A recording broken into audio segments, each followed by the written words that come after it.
Welcome to the Central Prairie Co-op Podcast, your go-to source for all things agriculture. Each week, we bring you expert insights, market trends, and real stories from the fields.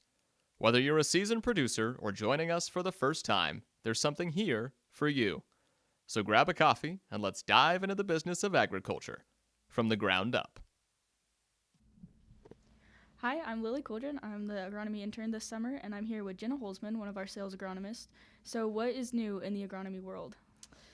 Oh, lots of rain. We've gotten lots of rain. Definitely very, very grateful for the rain. My first year here, I've lived in eastern Colorado. The last year, I was in West Texas for college. So everywhere I was, it was a very dry climate.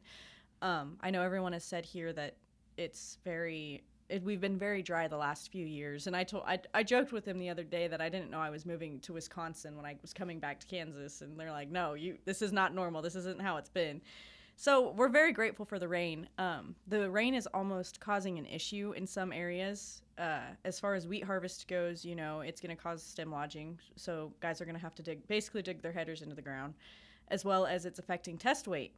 So when it rains, it causes the kernel to swell.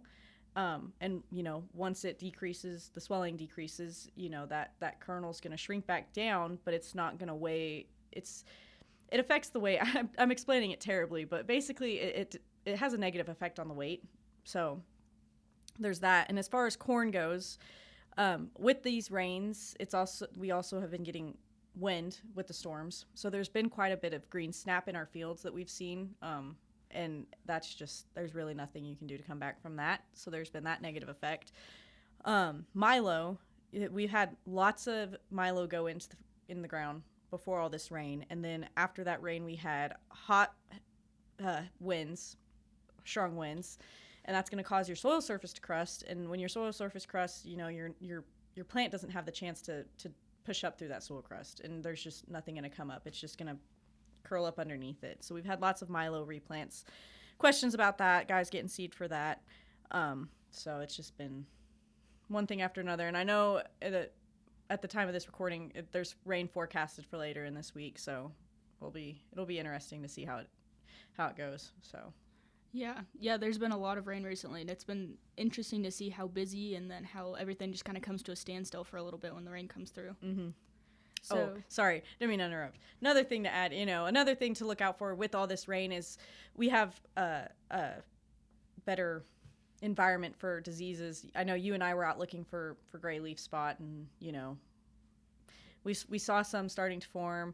Another thing to keep an eye out is insects. I know we were out and you were nerding out about all the insects out there, deck stem borers. Oh, yeah, no.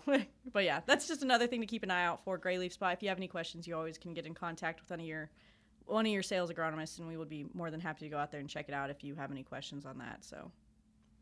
Yeah, and so as we start, I know it's just the start of July now, but as people are starting to transition into the fall, what's something that they need to be thinking about? Yeah, I know it is still just a little early, but something to keep get on your mind is our fall fertilizer programs. You want to start thinking about that, get in contact with your salesperson, and we do have prepay programs available for you. If you have any questions about that, we can explain it. Another thing to think about, a couple other things, is one of them being your wheat varieties. Start thinking about what you want, ask questions, so we can help you get locked into those and not miss an opportunity on getting the one you want. As well as, and I know it's early, but just kind of start thinking about what seed varieties and purchases you want for next year, for the next growing season. I think there's been some varieties that have been diminishing in size that we can get, so we just want to make sure we can get what we need for everyone and get locked in on that. Yeah, and then just one more thing. I know we have some test plots that the co-op kind of runs and kind of just keeps an eye on. So what's some things that you've been noticing with those test plots? Yeah, so we actually went out and looked at them yesterday. They're looking really good. Not terrible. We didn't really see any hardly green snap in them at all, really. I think they're pretty good. They're about tassel time, so they're moving along pretty good. They look really good. So We'll know more about them come harvest time. Mm-hmm. So thanks for joining us today.